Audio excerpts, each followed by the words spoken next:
2025 का सबसे hardcore Hong Kong drama आखिरकार यहां है।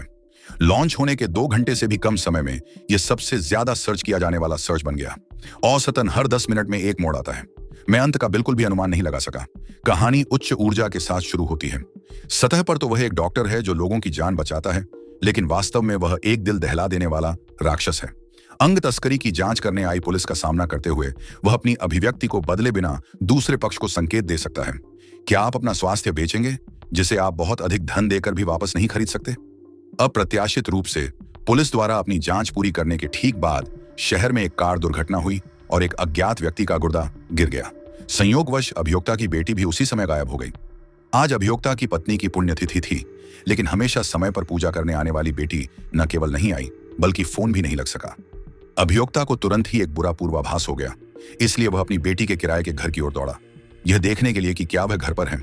परिणाम स्वरूप काफी देर तक दरवाजा खटखटाने के बाद भी किसी ने जवाब नहीं दिया। तभी उसने देखा कि 3 दिन पहले उसने अपनी बेटी के लिए जो खाना मंगवाया था वह अभी भी दरवाजे पर टंगा हुआ था। उसे अपने पड़ोसी से अपनी बेटी के बारे में पूछना पड़ा। सौभाग्य से पड़ोसी की बेटी को भी उसकी बेटी की तरह के पॉप पसंद है। वे दोनों पहले भी एक दूसरे से मिल चुके थे, इसलिए उसे उसके ठिकाने के बारे में थोड़ा बहुत पता था। मेरी बहन नृत्य करने गई थी और कई दिनों से वापस नहीं आई। क्या आप जानते हैं कि मेरी बहन आमतौर पर कहां नृत्य करती है? कुनटोंग समुद्र तट पर। लड़की द्वारा दिए गए सुरागों के अनुसार अटॉर्नी जनरल क्वांटोंग समुद्र तट पर आए, लेकिन दुर्भाग्य से उन्हें अपनी बेटी वहां नहीं मिली। जब वह हताश थे, तभी उन्हें पता चला कि उनकी बेटी ने एक सोशल नेटवर्किंग साइट पर एक नृत्य वीडियो पोस्ट किया है। पहली नजर में ही उन्हें वीडियो में कुछ गड़बड़ नजर आई। समस्या क्या है? मेरी बेटी कहाँ है? उसकी कमर पर लाल भ्रूण का पिंड है। आप देखिए, उसके पास यह नहीं है। यह कार्य AI द्वारा किया जाता है। जाहिर है किसी ने जानबूझकर उनकी बेटी को गायब कर दिया। उन्होंने तुरंत पुलिस को फोन किया, लेकिन 1 सप्ताह तक इंतजार करने के बाद भी कोई खबर नहीं मिली। उन्हें गंभीर अपराध टीम के जासूस हुआंग जोंगजे से मदद मांगनी पड़ी। क्या आप मेरी मदद कर सकते हैं? मेरी बेटी लापता है। हुआंग जोंगजे एक पल के लिए स्तब्ध रह गया, क्योंकि अभी अभी एक अमीर आदमी की बेटी भी बेवजह संपर्क खो बैठी थी। अमीर आदमी ने तत्काल एक प्रेस कॉन्फ्रेंस बुलाई। प्रेस कॉन्फ्रेंस में अभियोजक ने सार्वजनिक रूप से इनाम का आदेश जारी किया। जो भी मेरी बेटी को ढूंढ कर लाएगा, मैं उसे 300 मिलियन दूंगा। जो कोई भी मेरे खिलाफ साजिश करना चाहता है, ध्यान से सुनो। आपकी जिंदगी की कीमत 300 मिलियन है। आप 300 मिलियन का उपयोग करके मेरी बेटी को मुझे लौटाने का विकल्प चुन सकते हैं, या अपने आसपास के लोगों द्वारा आपको धोखा दिए जाने का इंतजार कर सकते हैं। बेहतर होगा कि आप मेरी बेटी को चोट न पहुंचाएं। अगर मेरी बेटी का एक भी बाल गिर जाए तो मैं कसम खाता हूं कि तुम्हें ढूंढने के लिए मैं हर संभव कोशिश करूंगा। पहले तो अभियोक्ता ने अमीर आदमी की बेटी के लापता होने को अपनी बेटी के लापता होने से नहीं जोड़ा।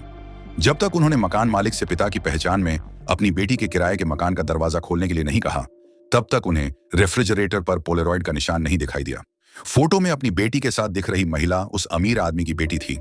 उसी समय बॉस्को वोंग ने भी अमीर आदमी की बेटी के सोशल होम पेज पर वही फोटो देखी। पता चला कि दोनों एक दूसरे को जानते थे, इसलिए बहुत संभव है कि उनके गायब होने का आपस में संबंध हो। फिर उसे अमीर आदमी की नानी से पता चला कि अमीर आदमी की बेटी को भी K-पॉप पसंद है। उन्होंने कुनटोंग वाटरफ्रंट पर नृत्य भी किया, इसलिए बॉस्को वोंग ने अपने भाई शेनु से कहा कि वह अंदर घुसने के लिए K-पॉप उत्साही का वेश धारण कर लें। भाई ने सभी की उम्मीदों पर खरा उतरा और जल्द ही एक लड़की ने उससे संपर्क किया। उन्होंने इस अवसर का लाभ उठाते हुए अटॉर्नी जनरल की बेटी की तस्वीर निकाली, लेकिन लड़की ने भाई को बताया कि वे लोग हाल ही में कोरियाई प्रशिक्षु चयन प्रशिक्षण शिविर में भाग लेने जा रहे थे, इसलिए वे लोग यहाँ लंबे समय से नहीं आए थे। भाई ने जल्दी से बॉस्को वोंग को खबर बताई, लेकिन बॉस्को वोंग को दोनों का कोई बाहर निकलने का रिकॉर्ड नहीं मिला, जो अजीब था। उन्हें स्थानीय मनोरंजन कंपनियों से शुरुआत करनी पड़ी, जिन्हें वे दोनों इंटरनेट पर फॉलो करते थे। जल्द ही उन्होंने एक नई खोज की। एक मनोरंजन कंपनी का प्रमुख कुछ दिनों से काम पर नहीं आया था। वह कुछ दिनों से काम पर नहीं गया था, इसलिए बॉस्को वोंग ने तुरंत लोगों को दूसरे पक्ष के विला को खोजने के लिए भेजा। कौन जानता था कि जैसे ही वह अंदर आया, उसे एक सूखी गंध महसूस हुई और दरवाजा अभी भी खुला था और उसके जाने का इंतजार कर रहा था। अंदर प्रवेश करने पर उसकी नजर प्रभारी व्यक्ति के शव पर पड़ी। मौत का कारण यह था कि उसे पीछे से काटकर मारा गया था। घाव की दिशा का विश्लेषण करके यह पता लगाया जा सकता है कि हत्यारा बाएं हाथ का व्यक्ति है। हुआंग जोंगजे को अचानक एक घटना याद आ गई। हांगकांग के एक वित्तीय दिग्गज पर एक बार धन शोधन का मुकदमा चलाया गया था। जब वह अपने धन शोधन के सबूतों की जांच कर रहे थे, तो उन्हें दूसरे पक्ष के हत्यारे द्वारा धमकी दी गई। लड़ाई के दौरान उन्हें पता चला कि हत्यारा भी बाएं हाथ का था। उनकी छठी इंद्री ने उन्हें बताया कि प्रभारी व्यक्ति की मृत्यु वित्तीय दिग्गज से संबंधित थी। वास्तव में हुआंग जोंगजे का अनुमान सही था।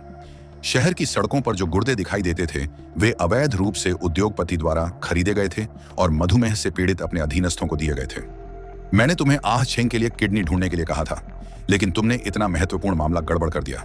सौभाग्यवश लोगों के पास 2 गुर्दे होते हैं। चूंकि एक क्षतिग्रस्त हो गया था, इसलिए टाइकून ने किसी को दूसरा ले जाने के लिए कहा।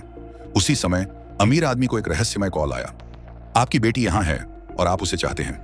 यदि आप उसे बचाना चाहते हैं तो आपको 300 मिलियन का भुगतान करना होगा। मैं कैसे जानूं कि आपने जो कहा वह सच है? पिताजी, कृपया आकर मुझे बचाओ। अमीर आदमी ने तुरंत फिरौती की रकम सौंप दी और उसी रात उसकी बेटी सड़क पर दिखाई दी और बेहोश होने के बाद दयालु लोगों ने उसे अस्पताल पहुंचाया। यद्यपि उसके शरीर पर कोई गंभीर चोट नहीं थी, फिर भी अमीर आदमी चिंतित था और अपनी बेटी को घर ले जाना चाहता था ताकि डॉक्टरों की एक शीर्ष टीम उसकी देखभाल कर सके। जल्द ही अटॉर्नी जनरल और हुआंग जोंगजे वेनक्सुन के साथ आ गए। मुझे खेद है मिस्टर डोंग, आपकी बेटी का मामला इतना सरल नहीं है। मुझे संदेह है कि उसका मुझसे क्या संबंध है। श्री डोंग, पुलिस बल के नियमों के अनुसार किसी भी व्यक्ति को कानून प्रवर्तन अधिकारियों की जांच में सहायता करनी चाहिए। क्या आपने न्यायालय से तलाशी वारंट प्राप्त कर लिया है? मुझसे कानून के बारे में बात मत करो। मैं कानून से तुमसे ज्यादा परिचित हूं। एक पिता के रूप में आपको अन्य पिताओं की भावनाओं को समझना चाहिए। ऐसा नहीं है कि आपकी बेटी वापस आ गई है और सब कुछ ठीक हो जाएगा। डोंग जिन्यू वास्तव में मेरी बेटी को जानता है। अब मेरी बेटी की जिंदगी आपके हाथों में है। क्या आप मुझे उससे पूछने में मदद कर सकते हैं? इसे ऐसे समझो जैसे मैं तुमसे भीख मांग रहा हूं। मुझे उम्मीद नहीं थी कि वह अमीर आदमी अब भी कठोर होगा। उन्होंने अटॉर्नी जनरल और बोस्को वोंग को भगाने के तुरंत बाद अटॉर्नी जनरल को 5 मिलियन का चेक भेजा। अब से हम एक दूसरे के प्रति कुछ भी देनदार नहीं हैं। जाहिर है अमीर आदमी को कुछ पता था। शायद अटॉर्नी जनरल की बेटी की बदौलत उनकी बेटी को कोई नुकसान नहीं हुआ। उन्होंने आभार व्यक्त करने के लिए अटॉर्नी जनरल को चेक भेजा। अटॉर्नी जनरल बोस्को वोंग को इस बारे में बताने ही वाले थे, लेकिन दूसरे पक्ष ने पहले ही पहचान रिपोर्ट निकाल ली। पता चला कि शहर की सड़क पर गिरी अज्ञात किडनी अटॉर्नी जनरल की बेटी की थी। वह किडनी मेरी बेटी की थी। अटॉर्नी जनरल शांत नहीं बैठ सके। उन्होंने तुरंत कैरी लैम के कार्यालय से उस अमीर आदमी के घर की तलाशी के लिए वारंट जारी करने के लिए आवेदन किया, इस आधार पर कि उस अमीर आदमी ने उन्हें सरकारी अधिकारियों को रिश्वत देने के लिए $5 मिलियन दिए थे। पुलिस, न्याय विभाग और ICAC, आप तीनों मिलकर मुझे ढूंढने आए हैं। क्या आप मुझे गिरफ्तार करना चाहते हैं? मैं सचमुच एक सम्मानित व्यक्ति हूं श्रीमान डोंग। मैं तुम्हें कोई परेशानी नहीं देना चाहता। मैं बस अपनी बेटी को ढूंढना चाहता हूं। हम सभी पिता हैं, लेकिन अमीर आदमी की आंखों में एक जटिल और असहाय भाव झलक रहा था। उन्होंने मुख्य अभियोजक को ऐसा करने से रोकने की सलाह दी क्योंकि उनकी बेटी के लापता होने में कई ताकतें शामिल थीं जिनका वह अकेले विरोध नहीं कर सकते थे। इसके अलावा अमीर आदमी दूसरे लोगों के काम में दखल नहीं देना चाहता था। मैं नहीं चाहता कि मेरी बेटी फिर से गायब हो जाए। मिस्टर डोंग, इतने भोले मत बनो। यदि अपहरणकर्ता पहली बार ऐसा करेंगे तो वे दोबारा भी ऐसा करेंगे। मैं आपकी बेटी से 10 मिनट की मुलाकात के बदले में आपको यह 5 मिलियन का चेक लौटा दूंगा। मैं तुमसे हाथ जोड़कर प्रार्थना करता हूं। शायद वह मुख्य अभियोजक की दृढ़ता से प्रभावित हुए थे।